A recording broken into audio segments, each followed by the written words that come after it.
Hi,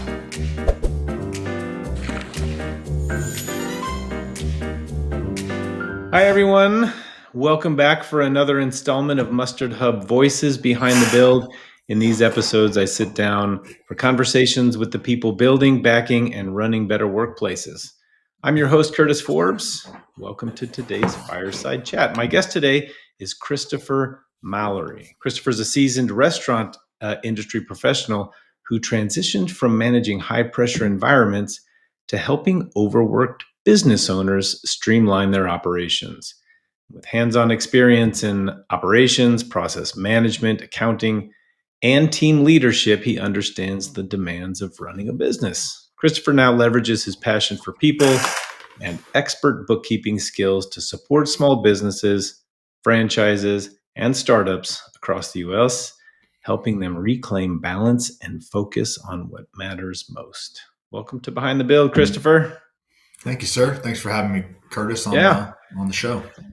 Glad that you're here. We've gotten to know each other, over the past year or so.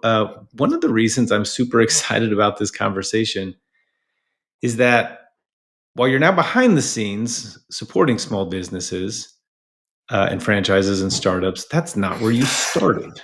You have experience really on the front lines, if you will, being hands-on with staff and customer-facing capacity. So I'm guessing you garnered some big lessons from your time on the front lines. Let me tell you that before we talk about what you're doing and seeing now, let's go back to that time. What were some of the biggest people problems that you experienced head on in that role? Yeah, that's a fantastic question. I think being in the restaurant industry, it's a 7-day a week, open to close business. Whether you're there in person or you're you have to be available all times. I think the biggest staffing issue, maybe not so much when I first got into it, but as the years passed, was team member retention. I mean, it's just such a high turnover, low consistency with personnel industry. Some smaller restaurants typically fare better, but I worked in restaurants with 60 to 100 employees, and we were hiring every single week. We were losing people and hiring people every single week. That's insane. Why do you think some of the smaller ones did better? More likely smaller groups of people. If you're a CSR, small, or a CSM, and you've got 3 employees on a shift working behind at Moe's, Southwest Grill, you're working behind the line. It's a lot different than 30 people for a shift. So I think just more finite relationships, individual relationships with people, a staff of 12 to manage a whole week as opposed to a staff of 100.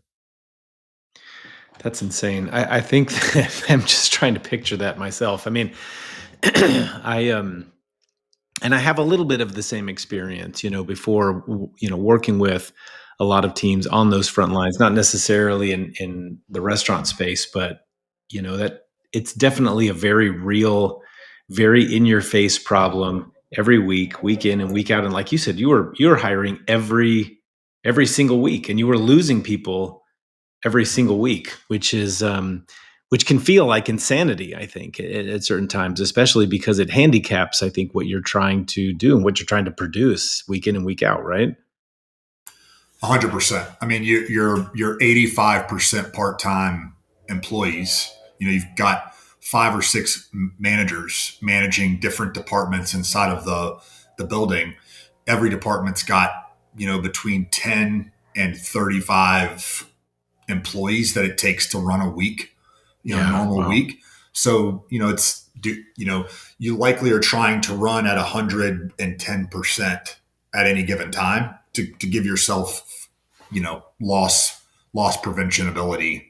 If 2 people, we were consistently, and this is not just locations I was involved in, just across multiple brands that I've been a part of. You've got 50 or 60 employees on staff. You got 12 servers running a Friday night shift. You're you're not going to get everybody that comes to work on Friday. Like one or two people are going to be missing, and it's just something that you have to plan for. Wow. The the turnover that you had to experience regularly, was it thematic? I mean, did you find any common thread behind why people were leaving, or was it more life stage, young people, transient type of workforce? Life. I mean, everything you just mentioned, on top of somebody down the street offering a little bit more money, or them not, this specific person not liking the role. Wow. So, would I be correct to say that maybe these kinds of problems continue to persist? I mean, this didn't happen only right when you were doing it. Why do you think that they're persistent in every restaurant all the time with virtually no matter where you are? Yeah, I mean, I think it's likely it has definitely went through a much tougher spell than what I experienced during COVID. Like that is obviously very documented, the issues that were happening in restaurant, full size, full service restaurants that, for years after COVID we're still doing takeout only, or let me go to a restaurant today, some larger restaurants, and they don't sit the whole restaurant. Like you can just walk in on a busy night and you can see they don't have enough servers to cover it. So they've kind of shrunk their operating space. Yeah, I do see that. So, in most businesses, I think that the root cause of a lot of issues, and maybe it's not necessarily like this in the restaurant space. I mean, the restaurant space, there's so many externalities beyond the control of leaders, right? But so many of the issues, including what we like to call people problems, are leadership. Leadership does contribute. I mean, we can't ignore it, right? It does contribute to a lot of some of the issues that I think some of these small businesses face, right? Whether it's restaurant or wellness or home health or you name it. Um, and I think a big issue for many of the small business leaders is that they have their hands in everything. I mean, you see this, right? You're now providing support to these business leaders. Things that including things that they don't really know or aren't very good at, right? So when it comes to financials, right, that's obviously where top to bottom business solutions come in. What kind of problems do you solve for your clients? And what kind of clients do you work with? Tell me a little bit more about your business and all of that fun stuff. Yeah. So Top to Bottom Business Solutions started as a bookkeeping company. We had been working for another company for a while, and we got used to working with, what I'd call very small companies, and doing pretty much end to end bookkeeping. A lot of that being after the fact, right? Business owners running out selling, running out doing the work. We're managing their bank account and their credit cards and their loans, and reconciling all of that, keeping it clean. It started there. I fell in love with it there. And from there, we've added some additional items. We've added payroll. We do much more, what I would call day-to-day bookkeeping. So we do bill pay, we do accounts receivable work and invoicing. We do more dynamic reporting than what we did back in the beginning. But I think the most important thing we do is give our clients clean financials that they can take to the bank, literally to get a loan, or to their tax preparer, to get their taxes done on time, with good information, and all the while eliminating some of that headache that usually at this size company, the business owner is either fully executing on their own, or they're very heavily involved in said bookkeeping. So, how much of the business is dedicated to the franchise space? How much is really working with a lot of startups? Tell me about some of the kinds of clients that you work with. Okay. Yeah, if I had to put a number on it, I'd say we're likely very close to 50-50 Oh, wow. franchisee versus SMB not affiliated with a franchise brand that we work for or with. Um, and like probably 90% of our clients are under $5 million a year in revenue. Okay. Um, and most of our startups actually come from the franchise space, right? They're Oh, pre-opening, they've paid their franchise fee, they've picked a brand, and they're awaiting their opening or training time. okay. Awesome. That's a really good distribution. I mean, you guys work with, you see, I'd imagine, a lot of different things, right? That sub 5 million, 50% franchise. I mean, you're looking at probably a lot of different kinds of businesses that are made up of, um, I mean, just a motley group of full-time staff, part-time staff, probably some that work with a lot of contractors as well. So you are the founder and CEO of Top to Bottom Business Solutions. What drove you to entrepreneurship? I'm curious about the journey that got you here. Yeah, no, I since my high school days, I've always had the itch to do something on my own.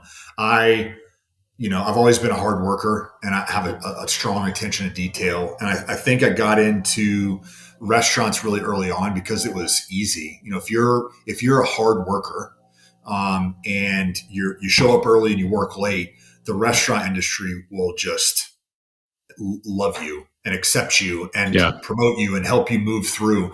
And um, as I got into like year 10 into year 15, like getting close to year 15 in the restaurant business, I had realized that wasn't going to work anymore personally. Like I couldn't maintain that 7 day a week on call, around the clock kind of schedule. And so I started, to go back to the roots of thinking about things that I'd like to do that I could potentially go, do for another company, that could also grow into something for myself. So I spent almost 2 years working through people that I've met, my contact sphere in the greater Charlotte area. And I landed on a gentleman that had worked for me. His company did accounting for the restaurant I was running for a few years.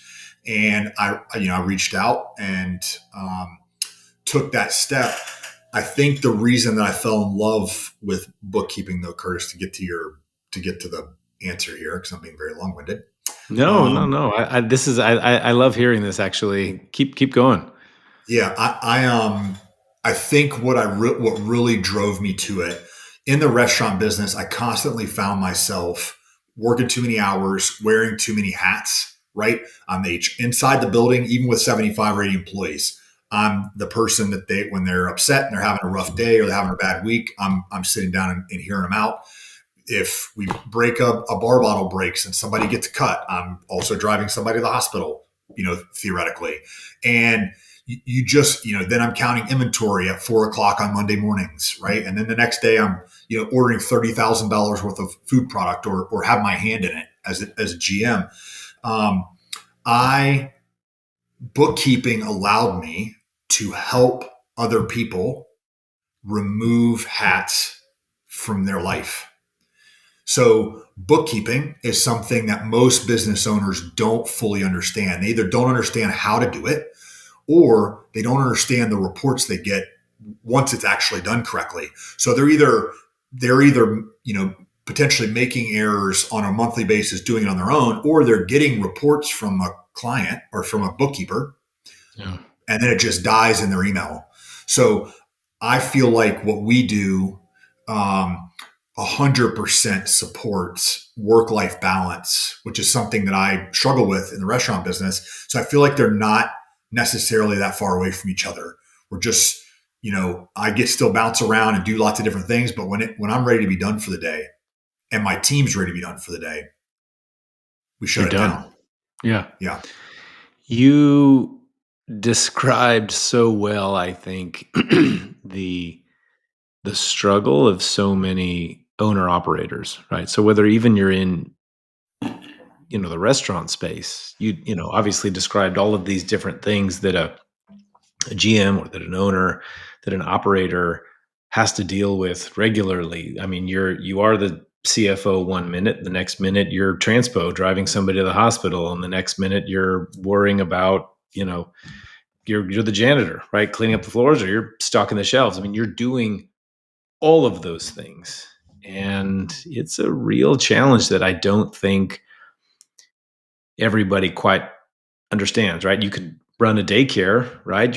It's still a million different hats that you're wearing, right? It's still finance, it's still cleaning things up, or talking with parents, or having to fix your website, right? I mean, it's a pretty real thing. And I can appreciate that jump to being on the supportive side of it now, and helping those business owners and those operators find a little peace somewhere, solve some of those problems for them. Um, and you just know it so well. It's such a unique thing, right? I mean, you see people who start, businesses or organizations that might be similar to yours, right? Maybe some of your competitors who didn't come from the same place that you came from. So their understanding of that particular problem might be a little bit more cursory, right? Not so, they don't have the same visceral reaction when they see a client or a potential client having to go through that, right? And being able to identify it the same way that you do. So I can definitely appreciate that. So I think that, the work-life balance thing, I means a lot to me. And I had to go through a lot of those same things, you kind of have to come to those realizations, right? In route to it, right? Just to have that life. Statistics show, I think, that most people want to spend more time with their family or friends or anything else but work. Um, do you think that overall people get what they actually want from their employment? Are you talking about as an entrepreneur, or Well, I think that that's one lens you could look at it through, but I think more broadly speaking, like, whether you're employed at a small business, whether you are a leader at a small business, but maybe not necessarily the owner or entrepreneur, or even those in more white collar jobs, larger mid market enterprise, or even entrepreneurs of startups. I mean, do you think that people are getting really what they want out of it? I mean, I'd like to think that what most people, the two things people have to decide on if they're happy with what they're doing, or are they getting everything out of it, is their vision and the risk they're willing to take. And so you see a lot of people that work for a company that they're not happy in, but they have zero appetite for risk. So Yeah. they sit and they hang on, or they might jump to a light position somewhere else. You know, if you're sound in your own belief in yourself, and you can cast a vision on where you want to go, you always have to take risk. So I think that I think that there's probably a large segment of the population, because you see people hopping around all the time, unemployment rates bouncing around, franchise sales are flying, and then they slow down, and then they fly. It's just following usually the corporate market in some way, shape, or form. But I think most people likely would love to be doing something else that better fit their lifestyle and things they care about. I think some people just, maybe they don't have the vision or a risk, willingness to Yeah. take on risk to do something different. That's actually a really good point. I think a lot about how, so risk. I think that, well, you nailed it. I think that a lot of people even stay in jobs that they've outgrown because of what they're holding on to, whether it's their compensation or their benefits, right, or things like that, because they don't have the appetite to. I can't put it any better than you just put it, right? They don't have the appetite to go do other things, right? Or take that risk to go do other things, whether it's even for themselves or frankly, even just looking for another job, right? If you get comfortable where you are, I, I'm curious in the restaurant space, are you seeing any changes in compensation, benefits, perks, and rewards and things like that that employers are offering to their workforce? And if so, what does that look like? How is it impacting turnover? Yeah, I mean, I think that what I have seen is that you know restaurants are running leaner on the amount of staff they have. Hmm. So which has opened up the door for pay increases. Um, and you've seen a lot. I mean, I've seen a lot of significant price changes to menus, just food menus at restaurants and other other food or hospitality type businesses like grocery stores, stuff like that. Yeah. Those two things. So I would say more efficient operations, whether they're trying to do that or not, by cutting down on staff. Like the work still has to get done, along with price increases, has helped raise what they can pay, pay rates for team members.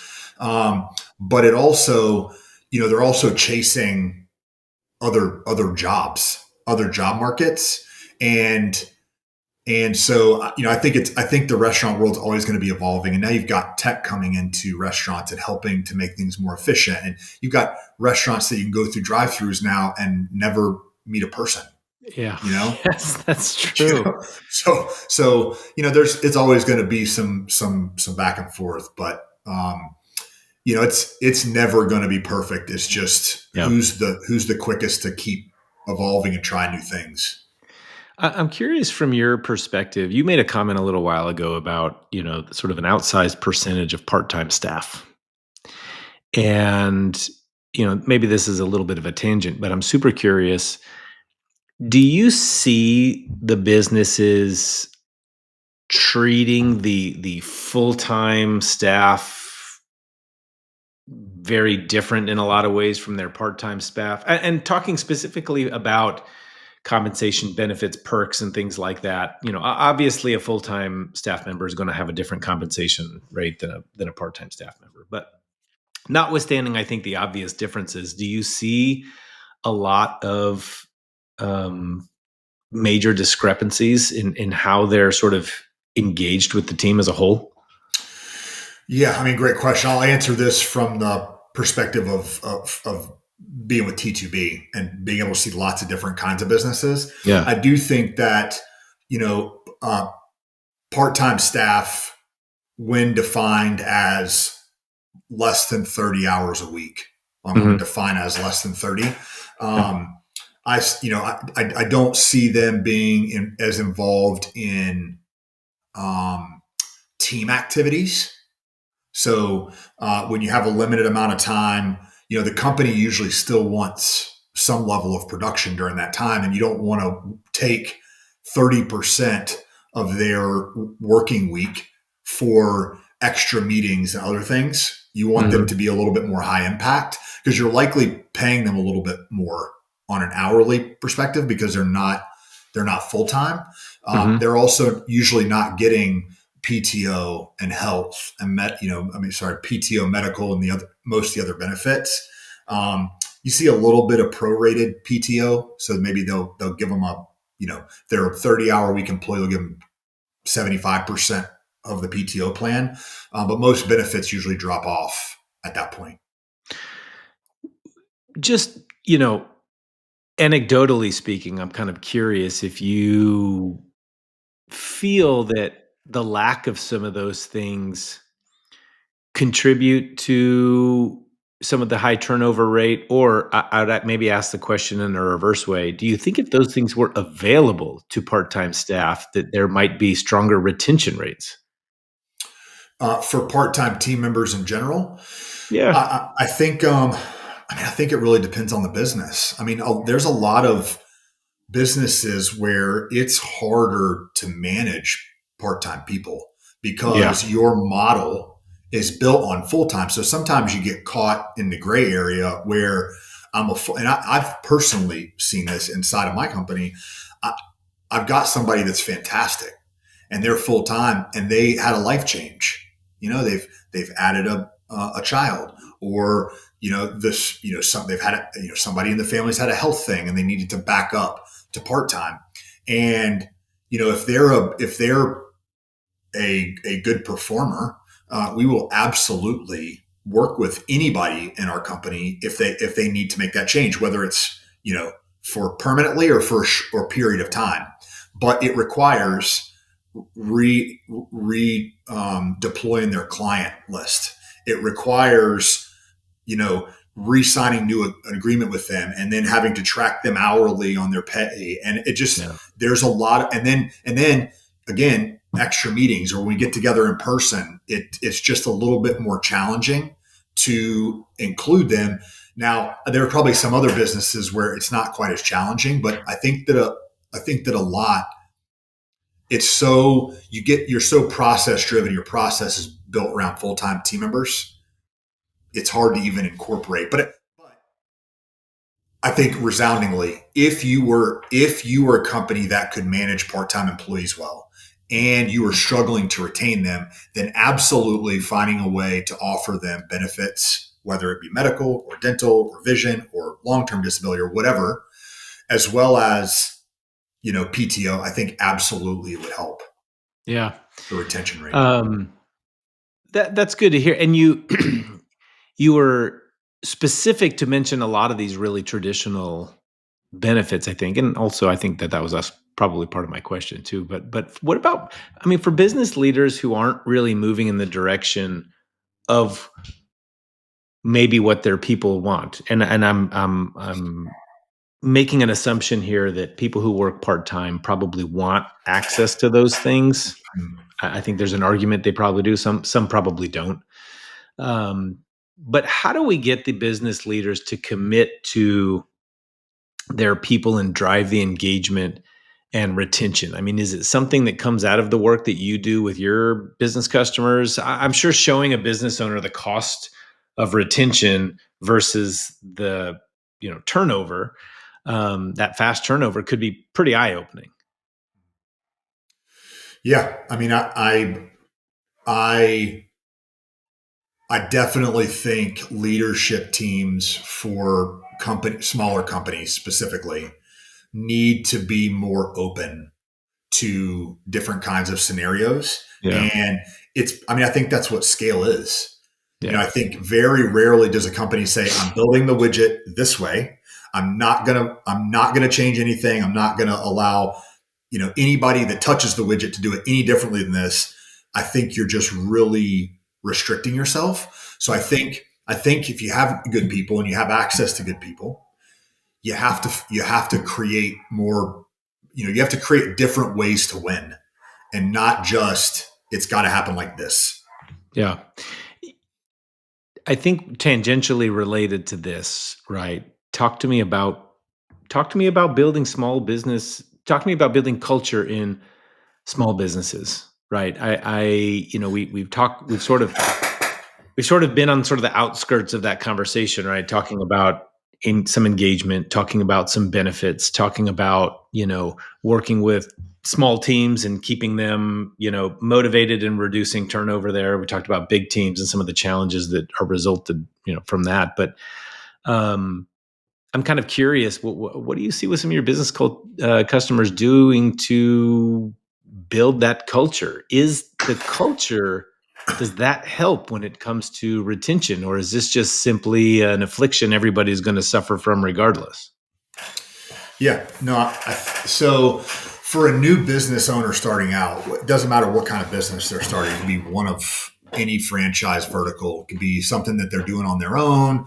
I think doing a whole lot of self-reflecting before you make that leap about what am I good at, and what am I good at, and I should be trying to spend my time on in my business, and what am I not good at? What do I need to surround myself with to support me there? So I think that staff member retention, even though it's one of the last things people think about, because they're like, I got to fund this thing. I got to Yeah. figure out how to get my accounting done. I got to make sure I can actually sell this tree service that I'm starting. The last thing they think about is, okay, wait, now I've got 3 people working for me and they're running a crew. How do I keep them happy? Right. So I think you have to figure out up front, is that in your wheelhouse, or do you need to surround yourself with somebody or a team or a fractional person or some other kind of support to help you? And then once you're going, for me, the most successful organizations that I've been around are hyper responsive to their team members. Okay. Yeah. Especially in a professional services world where you're remote or hybrid, but rarely around all your people consistently in person. Right. So I think being extremely responsive is important. Yeah. That's a huge challenge. So I, I want to make a pivot here. I want to come back to top to bottom business solutions and your team. How many folks work for you, and are they in person or remote or hybrid? Yeah, we have 45 employees. We've got 25 are hybrid, like I would say very low hybrid. So no more than 1 day a week in the office. Okay. And then the rest are remote. Okay. I love that. Yep. So how do you build culture in your organization? Is this something you consciously started to do with your first hire? Was this intentional? How did that all come together? I've talked with multiple team members. Everybody's super fired up about what you guys do there. So you have a good team and a great vibe. So how did that start and come together? Yeah. I mean, I think you know, early on, I applied a lot of the things that I'd learned in the restaurant business. I was super excited to get away from kind of the hourly mentality that kind of plagues the restaurant business and move into a more professional work environment, and with people that wanted to think strategically about business things. So I think number one, it was our hiring process. Oh, It has okay. been maybe one of the most important things to me since the beginning I'd is love to hear how, more about that actually yeah, in a second. We'll come back to it. yeah. It's so the hiring process is probably the most important.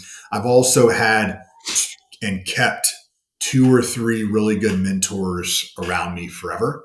Remember, I talked earlier about knowing what you're good at and what you're not. Yeah. Yeah. And I'm really good with people. I'm not really good with accountability. And so, or holding other people accountable. So having that support system around me has helped develop a company that the team knows they can get answers. They know that we're looking out for them, and that we really work very hard to manage their workload so that we're not asking more of them than what they can deliver. And we try to show up for each person individually. I've got team members that have personal things going on in their life, and we will pull back on their client load and pick it back up. Right. We've got people who, under immense kind of pressure that we deal with at the end of the year. We will support them with administrative support during that time. So it's every single person, even though we have systems and process across the company, we still try to treat it like we're a small company with 5 individuals that are all working towards a common goal. Now there's 45, and we still try to manage it the same way.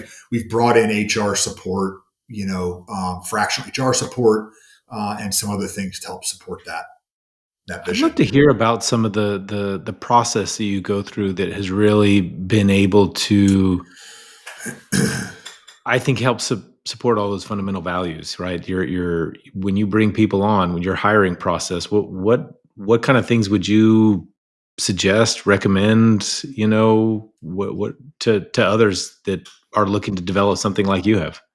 Yep. So I'd say, starting out of the gate, it would be having very clear job descriptions for any role in your organization, even roles in your organization if you're a company that's trying to scale, is going to need in the near future. So going ahead and doing the legwork to know, because you may be hiring somebody today that fits a role for tomorrow, right? And so that's first. Second is we have a pretty significant assessment program that we interject into our applicant process in between the initial, get to know you call and the actual like real in-depth interview. We have an assessment process. So it's resume, initial call, assessment, and then we go through a significant interview after that.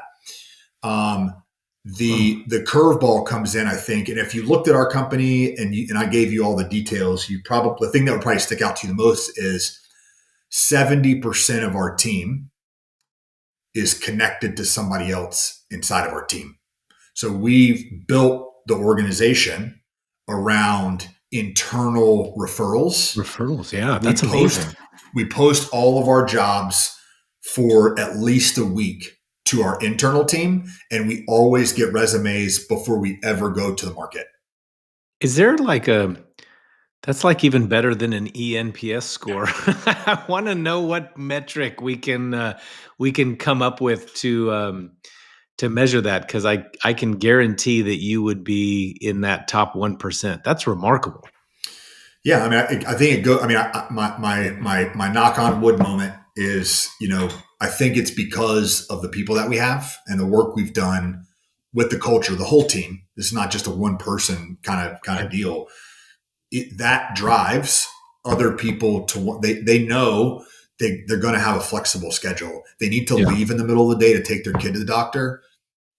If I find out you put your kid in an Uber, send the doctor, that's when you're likely going to get my wrath. It's like, go take care of your stuff. The work's going to be here. I love that.